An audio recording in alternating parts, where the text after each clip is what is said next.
nagkakaroon sila dahil hindi ngayong araw ang Video pinagkakita ng demolisyon. Dani. Boko.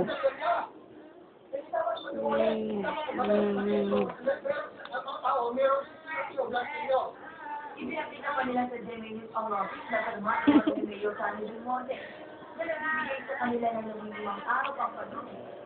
Ibain ang kanilang business establishment at tirahan. Pero sinahapuna, itinuloy ang pag-demolish sa ibang mga struktura. Kaya ang mga residente, buhat ma.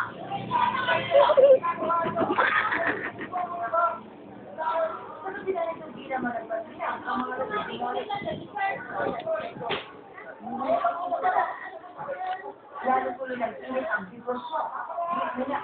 Oo, bebe. Kasama sa demolisyon ang residential area. Kung sila mayari, tirahin lahat ng diretso. Hindi man ka mag... Dahil sa misyon, pansamantalang itinigil ang demolisyon sa mga bahay. Pero tuloy ang pagbiba sa mga business establishment. Ngayon relocation, may financial pa nga na ibibigay. Kaya walang nagawa ilang may-ari kundi ang pagbasda nila ang mga tindahang ginitiba. Maestro at Rama. Nakatutok. Bench. Samantala sa